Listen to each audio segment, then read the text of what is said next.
Shane. Hello, Lauren. How you doing? Very good, thanks for asking. How are you? Good. I'm okay, yeah. So Shane, you were not only awarded the Judges' Choice Award for Networker of the Year at the Phoenix Business Club Awards, but you're also the co-director at CoArch and also the co-host of the Developers Network Birmingham, which makes you, of course, the perfect guest for this episode, The Power of Networking. And obviously this is the Young Leaders Club podcast, and I'm sure there'll be plenty of young people listening who have never actually been to a networking event before. I'm sure you Yeah, have been in that position where you're absolutely. thinking, oh my gosh, what even is Yeah, networking? I don't even know what this is. But obviously, it can play a crucial part in growing a business, growing a personal brand. So let's find out a little bit about your background and how you initially got yourself into networking. yeah, no problem at all. So, firstly, thanks for having me on the show to discuss one of my favourite topics Good. and how networking has fundamentally changed my life and my business Okay. actually, and how it got me into business. Yeah. So, yeah, I'm just going to roll back to the year 2016 because I've got a story sort of about networking. And Okay. it was sort of, I think 2016 or 2015 was roughly when I did my first networking event. I used to be in IT Okay. back in the day. Mhm. That's what I thought networking was. I was like, going to a networking event, it's about computers. Yeah. I went to one. This was when I was on a brief break from IT and worked for a signage company. And like, we're going to go to a networking event. Okay. And I think at the time it was a BNI, Right. and no idea what I was doing. Didn't know much about the company I was working for, to be honest, because I was just went into anything because I needed a job at the time. Yeah. And I was like, this is really weird. This is like corporate event and Yeah. people saying what their business is, and I didn't really care. And I was like, what am I doing here? And I was like, and then I had to stand up and talk about a business I knew nothing about. So I made a bit of a fool of myself. Right. And I was like, I hate this. This is networking's like awful. Not Like, for me. Yeah. not for me. It's don't get it. Like, what's the point? Yeah. And very much so. And I think that's very much what a lot of people do think initially. So, fast forward, I started to go, let's say 2020, I went to quite a few networking events online during COVID Yeah. just to get to sort of know a few people in the property development space. Right. So I wanted to get into property development and left the IT world behind, and to get into the property world with sort of no experience, no contacts, no money to get into actually doing my own projects. Yeah. I was like, well, okay, I need to start attending some networking events and see if I can meet a developer that will take me under their wing, if you will. So I did that, went online and met a developer and met the people that were wanting to launch some in-person networking events Okay. off the back of the online ones because we were coming out of COVID, so they wanted to launch some networking events. So that was the the Developers Network Birmingham. Was that quite big in lockdown, the online networking type of field? Because I'm new to networking, so I've only ever been to a couple. So I can't really imagine it being big online. Yeah, I think it was because, and I only found that out from speaking to others that went through networking periods during COVID, because there was still a lot of groups. There was lots of groups. There was lots of other networking events that were established around the COVID times. Yeah. So they shifted online, Okay. whether they were monthly or quarterly. I mean, some of them went to weekly, and that I think that kept people sane Yeah. during that time. Well, So yeah, it's it something to probably do, did. wasn't it? Yeah. Even now, it's such a social thing for Yeah. people to go to, but good that you can kind of get yourself in there and dive into something that you're probably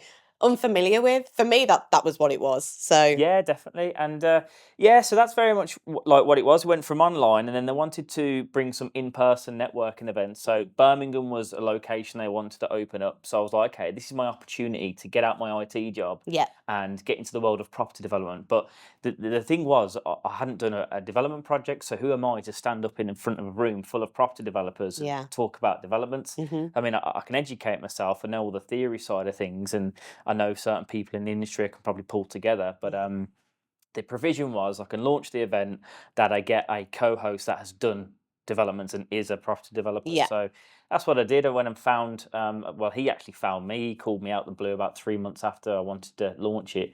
And to cut a long story short, I met him at his project, which was a barn conversion, and we got chatting for hours. And he was just asking me loads of questions and trying to sieve out if I was Yeah. being serious and wanted to do the developers network, that I wasn't just going to do 6 months in and go, I'm bored of this now. But yeah, 2.5 years later, we're still going strong. And yeah, he put me on the spot and said, quit your job, come and work for me. I'll teach everything I know to do with developments. You can help me grow the developers network. So within sort of 24, 48 hours, had a chat with some close business friends of mine that I'd met through lockdown, through Zoom and Instagram at the time, because Instagram's a big platform to do networking as well, believe it or not. Yeah, and they were like, yeah, no brainer. You've got nothing to lose. I was still living with my mum in a flat at the time as well, coming back from because obviously I came back from abroad during COVID, which we can go into later. And I quit my job, put in my notice, and left and went as a self-employed to work for him. So scary. So I went into the world of self-employment as a subcontractor. Right. So no holidays, no sick pay. But this is what I wanted. That's to a get massive into this world. sacrifice in itself, going into self-employment. I think even now, as someone who is looking at opportunities that probably would benefit me more as a freelancer, it's still like, oh my gosh, I've got no security if I go freelance. You've got to really just put all that trust in yourself. It's so scary. Like it looks good. Like you see a lot. So every entrepreneur, every business owner has taken risks. Yeah. I mean, there's a very, very, very small minority where the business has been passed down, but the majority of us have started from nothing and have had to take that leap. They've gone into full-time employment, hated it, spotted something that needs changing, and then gone on to do it themselves and be freelance, or they've probably gone out of uni and go, well, actually, I don't want to work for anyone else. I just want to work for myself. And they want to be their own boss. But being your own boss is definitely, like, it's difficult. It sounds good, but I'm going to be brutally honest. You go from the 9 to 5 to the 6 a.m. till 7 p.m. We're straight through, isn't it? Yeah, You're doing it for yourself. But you're doing it for yourself. You know, your wage can be, when you grow to a certain weight, it can be it can be limitless. So whereas to a degree, when you're in employment, it's capped, right? And you can work your way up the ranks, but that obviously takes time. And so, took the leap into being sort of self-employed. Got to learn a bit about that. So you have to sort of do your own taxes and whatnot. That's in very which you don't get taught in school. No, you don't get taught any of this. And, nothing. You've got to just make it up as you go along. It's not accessible, nothing. So you just have to. You very much. It's like bootstrapping. You learn as you go, and you're gonna make mistakes. And the best lessons are learned from mistakes.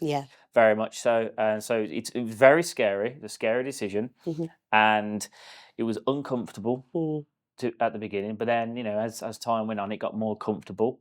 And the guy that I worked with, I went with my gut, and my gut said I was going to be okay. And so I listened to my gut, and I was right. And he very much said, I'll never let you down, and I'll always pay you on time, and he did. And we launched the Developers Network. I worked with him for a year and a half, and then within that period, I started to do a few networking events in the property space. Because my role within that was he gave me the title of business development manager. Right. So that was just do everything to grow the business, bring in investment, meet and build estate agent relationships to get opportunities. So part of that was to just go to networking events during my own time and learn. So that's when I started to understand a bit more about what networking events were. It's crucial, really, isn't it? Networking. It can open you up to all different types of relationships and actually help you make that first step in, this is my idea. Can I make it happen? Go to a networking event, meet somebody. Yeah, actually, it can happen. So we mentioned briefly earlier about your current job roles. But obviously you've taken many different steps to get to where you are today. But I'm particularly interested in hearing about how networking has played a pivotal role in your career trajectory. Yeah, absolutely. So it's definitely assisted with growing the business and growing my personal profile. But so let's rewind back again just quickly to working with the developer who's like my co-host. So an opportunity came along in November 2022. Well, actually, it was a little bit before that. So my co-director was a sponsor, or still is, I should say. So CoArch is the architectural sponsor at the Developers Network. So I met my co-director, Ashley, through the Developers Network. We got on very well, shared similar core values, and we just got chatting, and I wanted to sort of move on from the developer I was working with. Mhm. And Ashley was like, okay, well, yeah, I've got an opportunity for you. How about you come and work for CoArch as the business development manager, help me grow the business, and I'll make you partner within a year and like 50% owner of CoArch. I was like, okay, that sounds good. Good deal. How can I grow it? Yeah. Right. So I was like, right, in December 2022, set myself a goal to do 100 networking events in person, no online. I'll do some online, but I won't count them. 100. 100. Okay. As a minimum. Right. That's the minimum. That was the goal. I accomplished that on July 26th. So I did like pretty much fast track that, and I was like, okay, I want to do more now. So by the end of the year, I did just over 157. Were these all in Birmingham? No, so the furthest I went was the Isle of Wight. Okay, I got a boat there. Actually, get a boat to networking, yeah. And that's the commitment. I kid you not. I kid you not. I have networked by land, sea, and air. There we go. That's so the power of networking. Yeah, the power net. Well, the air ones are quite a good story. So it's more of like a perk from networking. So I'll just quickly go into this. So one of the benefits of networking, it's not just about business; it's other things that you can get from it as well, and what I've gotten from it. So I went to meet a principal building contractor just to go meet them, look at the quality of their work, and to see if they wanted to come on board as our sort of preferred contractors we work with at CoArch. And I spoke to the team, and then they were going to show me around their sites. And I went in one of the director's cars, and he was going to show me around. And we was having a really good chat, really nice guy, and we got chatting. And I don't know how we got onto the topic, but he was saying that he's a pilot and he's got this like mini plane that he flies once a week. And I just said as a joke, fancy flying me down to the Isle of Wight one weekend to pick up my partner, because my partner lived on the Isle of Wight at the time. I went to the Isle of Wight network event before that, but I was like, fancy me flying me down and taking me back? And he was like, yeah, right then. So we split fuel costs. I think it was like £100. I got to fly the plane. Oh he my let me God. take control. Yeah. So this is where networking is taking you, taking you to flying planes and everything. Picked my girlfriend up at Sandown Airport, the world's most rubbish airport. It's just a bit of grass. Right. A couple of planes, yeah. One coffee machine that's broke. Quite Birmingham with your duty-free perfume. Yes, yeah. You David off in the corner, special discount. But flew back to Burton Airport, and that was a very surreal experience. Tell you, it was hard work. Yeah, flying that plane. But I bet it was. Fun perks of networking, and I've got a good relationship with him now. So if ever want a cheeky trip down, that's it. We're gonna have to get the plane down to Ryanair anymore. Yeah. So obviously we need to congratulate you on being the winner of the Judges' Choice Award of Networker of the Year at the Phoenix Business Club Awards. Obviously, if you're getting planes and boats and everything to networking events, no wonder that you were Networker of the Year. But have you got any networking strategies that set you apart as being an exceptional networker?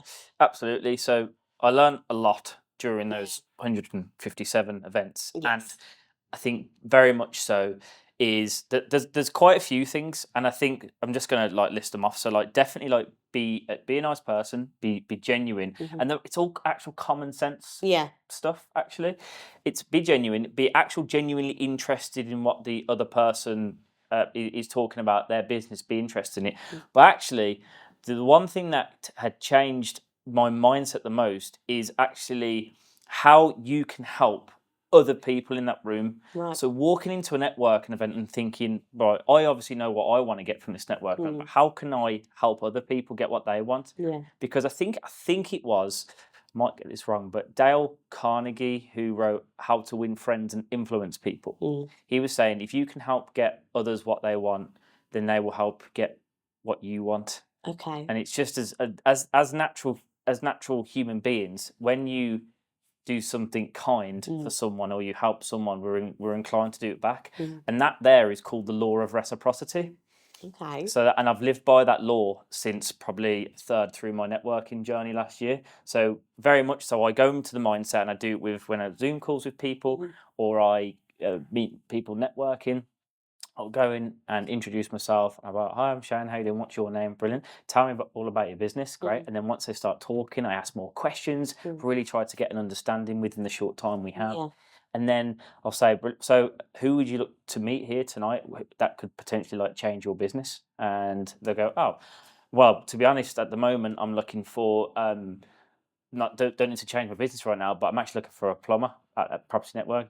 Oh, great! I know a few plumbers. Here's the numbers, and then It's mad because you probably wouldn't go into it thinking that they are the types of conversations that you might have with people. And for me, when I went to my first networking event, I think it's quite daunting to go in and you're in a especially if you go on your own, you're in a room full of people who you don't know at all. I think it's probably hard to go in and be your genuine self because you want to put on that Mhm. facade and go in and give a bit of an expectation of yourself that people don't actually need. They're not actually looking for that. They're just looking to have Yeah, genuine conversations.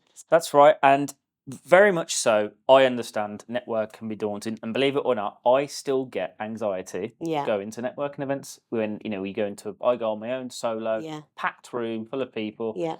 I still get a bit anxious. And it's so easy for me to just give this blasé answer of like, yeah, well, you just got to go throw yourself in and do it. Like that's not tangible, is it? No. Really, it's like that's way easier said than done. But I guess it's definitely having a mindset thing. Hmm. So for me, it's like right, a networking event. What are they designed for? They're designed for people to come along and meet one another. That's Hmm. the sole purpose. So everyone in that room, whether they're having a conversation with Dick and Bob, they're there to Dick and Bob are there to meet you. Yeah. You're there to meet Dick and Bob, Hmm. and vice versa. Everyone's there to meet everyone. Really, That's there's the no objective. expectation. There's zero expectation. That's the thing. And I think people think there's a massive No. expectation of you when you go. And I actually respect people that go to networking events. So if it was like a generic business one, let's Hmm. say, I respect people that have even just come with no business background and they've just got into the professional world or they've just left uni and go, Hmm. I'm looking to meet people, expand my network and learn from others and potentially meet some people in my field that have got synergy. There's Yeah. nothing wrong with saying that No, at of all course not. because people respect you for that Yeah. because one, it's telling the truth and two, you're coming across as genuine Yeah. and you're actually going to a networking event, I believe, does push you out your comfort zone. Oh, yeah. And you've 100%. got to get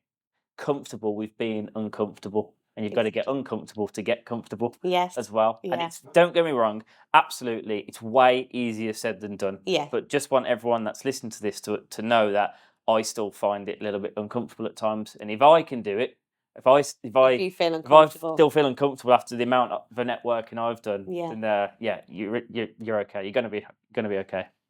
So you first came to mind as a guest for the Young Leaders podcast when I wrote a LinkedIn post about being in your 20s, feeling uncertain about career choices, etc., etc., etc. Mhm. In your 20s, can you talk us through your journey of where you started out in your career? Are there any pivotal moments that stand out to you and how networking has helped you grow in your 20s to where you are now? Yeah, sure. I think the 20s for me was quite a huge roller coaster. And Hmm. I don't know if you know who Gary Vee is, but he talks about you don't have to have everything figured out in your 20s. And a lot of 20-year-olds, or that 20 to 28, let's say, definitely worry about having Hmm. things figured out. And I get it because you're almost peer pressured by, I think I seen your post about friends around you having mortgages and kids. And Hmm. I only got my first mortgage at the age of 30 last year. Hmm. I've got no children. I was living with my mum until that date in a flat, and sometimes I felt quite embarrassed. Yeah. I did, but then again, I went travelling for 3 years Yeah. and lived and worked abroad. But that was the sacrifice to not have a kids and mortgage Yeah. to travel instead. But How now, did now that I'm a bit shape behind. you through traveling? This is probably one Yeah, of my favourite topics yeah, because I did a lot of working abroad as well, and I feel like that is a thing that set me back. But obviously, going into a new career, mid-20s, when everyone already seems established around you, yeah, is hard yeah, to not compare yourself. And I think we spend yeah, most of the time in our 20s yeah. doing that. It's so true. And interesting what you said. The term "set you back." Hmm. Has it actually set you back? Well, I think probably at this In moment. society's terms, Yeah, would you I say? think looking around me, I probably do feel set back, and I Yeah, think lots of other young people who are maybe looking to go into a new career do feel set back because there's such a expectation of society that you need to have everything sorted out. You need to have money. You need to be successful. Yeah. Whereas, maybe in 5 years' time, Yeah. you might have the reverse effects. Yeah.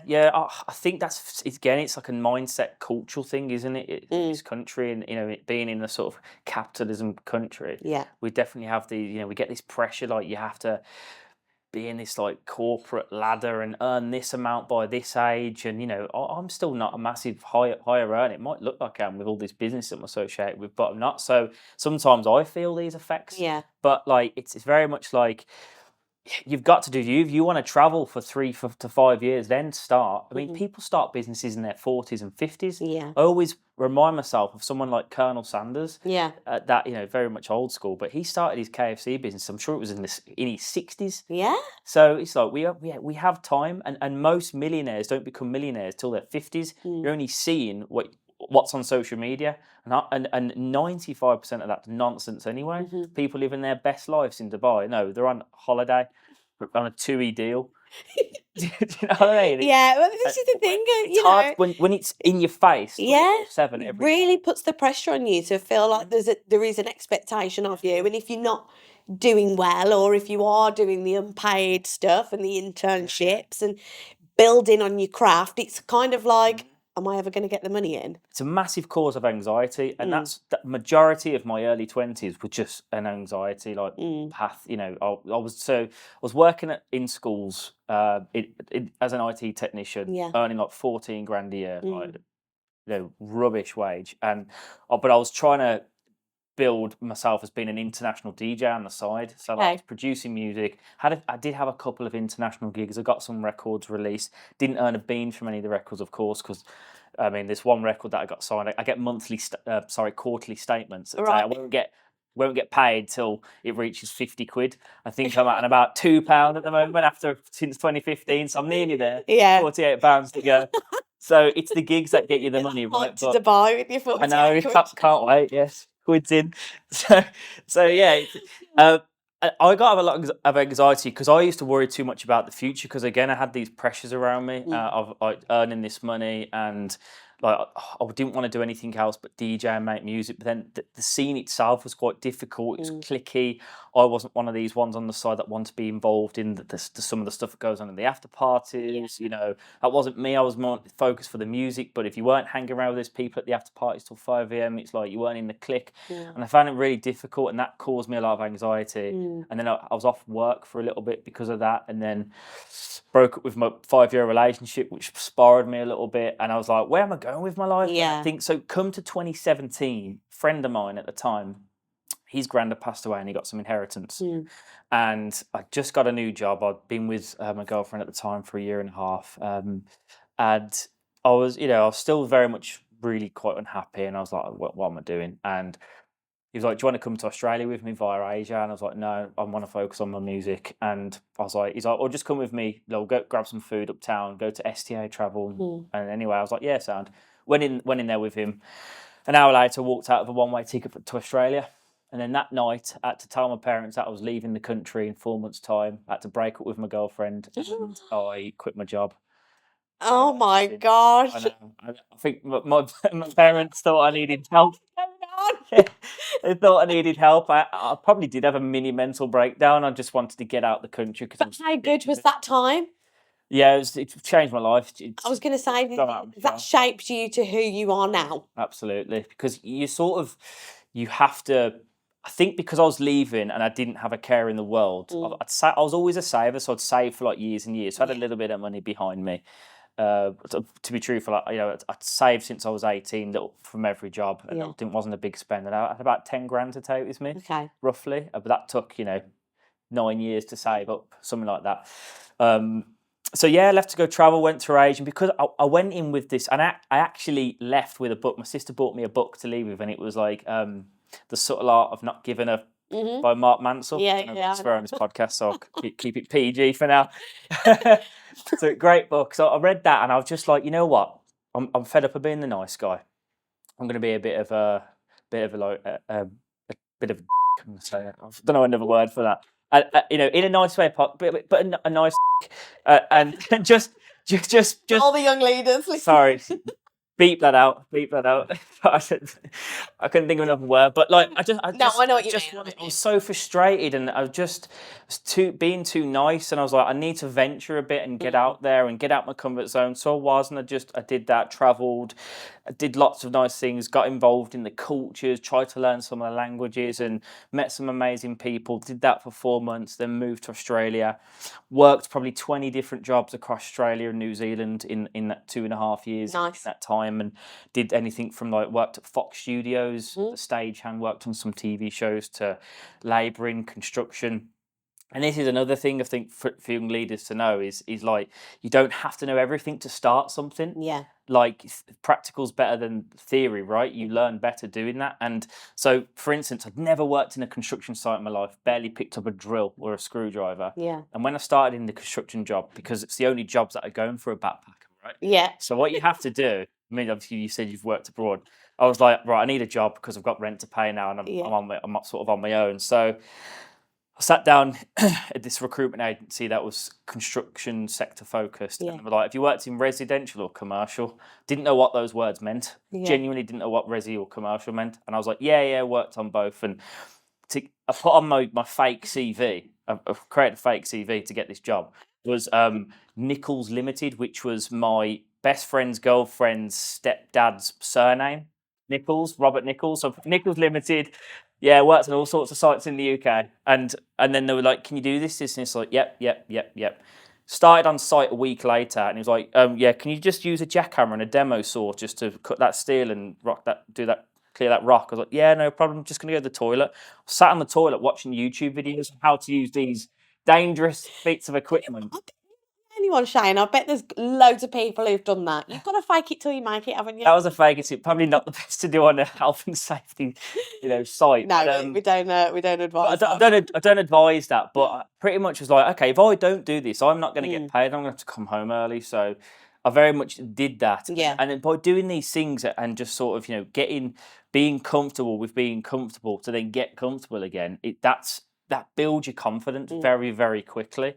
And then by being more outgoing and then doing more sort of DJ gigs abroad and having more confidence doing like that, that's, I guess, has what's led me in good stead to be, I'd like to think, a decent networker here in the UK and having that confidence. So it's just, that's like getting out. A mix of everything. The mix of everything. Sorry, we went on a massive We did go on a tangent. That's all right. The travelling side, but yeah, but I think my story's all over the shop in the it's a 20s. crucial part because I think people will see young leaders and think, oh, young, it's for 18, 19-year-olds who've maybe just come out of college or 21, 22, they've just finished uni, they don't really know what they're doing. But young leaders, it's up until about 30, really. You can be aspiring into a new career. Not even 30, this is just for that type of age bracket. But I think it's crucial to understand that you don't have to have everything sorted out. You don't have to just finish uni, even if you don't want to go to uni, finish, and then you've just got to stop in that one job, earn your money, do it the regimented way. Yeah. It's important to do the things that you desire. I always wanted to go and work abroad and travel, and I think if I had done the traditional route into a job, I would have always regretted that and always would have wanted to do that anyway. So probably get to a point where I'd turn 40 and think, I'm going to go and do it now, Yeah. So I think it's good to acknowledge that about yourself and to take it up and do it. So it's good to share, I think. Yeah, absolutely. And like you said, you don't have to know everything. And I think that's key, really. So I'm going to give you a story like what I listened to was Richard Branson. Yeah. He said, and it was like, so I think it was at the age of like in his 40s or something. I don't know how he managed to get to his 40s and not know this, but here we are. And he was in a board meeting. I think he owns like 20, 30 companies by this point. And he was sitting in a board meeting and they were talking about the gross and net profit of a business. And he was like, oh, so is that good? And he should know this. It's like the difference. And one of his directors like took him out the room and said, "Oh, Richard, you don't know the difference between gross profit and net profit, do you?" And he was like, "No." Guy, Richard Branson. Multi-millionaire, billionaire at this point. And he was like, "No." And he was like, "All right, okay." So the director got some markers and a board. And he's like, "Right, here's the ocean, squiggly line. And here's a net. All the fish in this net, that is your net profit. It's what you get to keep. All the other stuff is your gross profit." Got it. So you just explain like that and it's like this guy had launched Virgin Records and Virgin Media Store and all sorts, and Like he's got spaceships. spaceships. And the thing is as well, so myself, who's a business owner now, like, so to give more young leaders more confidence, if you want to play the game of comparison, I left school with 4 GCSEs. I've never been to university. I'm very, like, if you look at my academic CV, it's not great. And I'm a business owner now, still figuring out daily, of course, like we always do. And so was Richard Branson. Figured it out And it's like, and I'm not an architect as well. So I own an architect practice, but I'm not an architect. How does that work? Yeah. Richard Branson owns an airline. Does he know how to fly a plane? Probably not. Does he know how to drive a train when he used to have Virgin trains? Probably not. Definitely doesn't know how to fly to space. But he knows It's how not to all passenger. about like your qualifications. I think it's more about your dedication to what you're doing and what you're involved in, and Yeah. and a lot of it is who you know. But you've got to put yourself in that position, and you do that through networking. That's it. Yeah. So it's one Yeah. full circle moment. It is, and just some like sort of networking tips is, I think again it's another mindset thing. Is don't go into a networking event wanting or expecting business immediately. You've got to look at it in a sort of shorter to medium term. So you could very much meet someone, which I've done before, where I've met someone and said, "What you're looking for?" "Oh, I'm actually looking for an architect. We're doing an extension at home at the moment." Great, that is immediate business, but.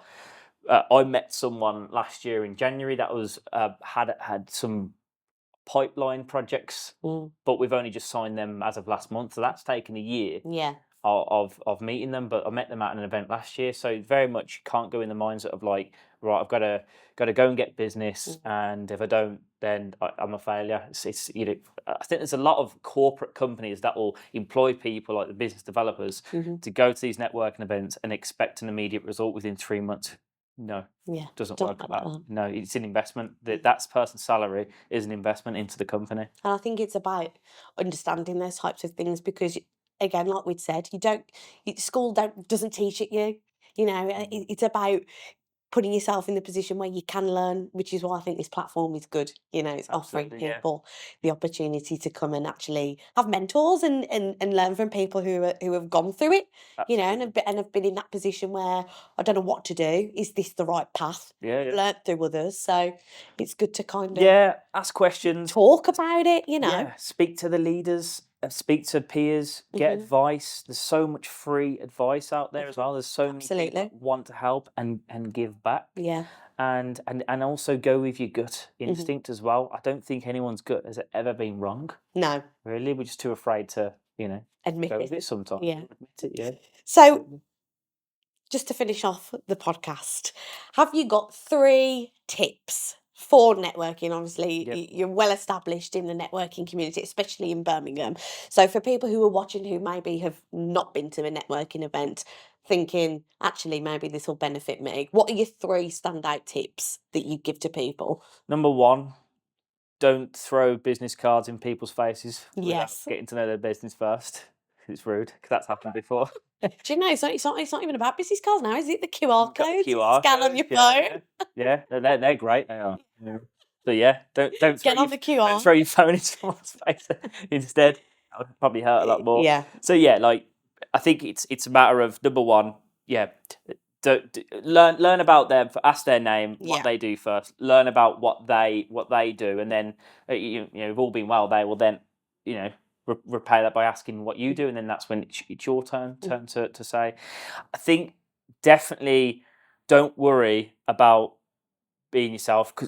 Definitely be yourself, because people will see past that eventually. Yeah, absolutely. And it's like you've got things to offer. So if you go into, for instance, a property networking event or a business event, you've got a lot to offer, I think, as a person, because I think a younger person's perspective to older people, it's great. It's great insight into like Valuable, so valuable, like the insights as well. So you've got things to offer, like what's going on in the younger generation. Yeah. Could be potential investment opportunities there for the older peers, and you've got like your time to offer as well. So you could potentially, like, if you're looking for certain job opportunities, or you're doing a side hustle you're trying to build, and you're going to a networking event, then you've got time to offer to someone who's quite busy. So don't think I've got nothing to offer at a networking event. That's not true. Yeah. You've got years of experience So if you're going to a networking event, you're 18 plus. Yeah. I'd say you've got something you can offer. At the Absolutely. minimum, your time. Yeah, and people are interested, so it's good to just go in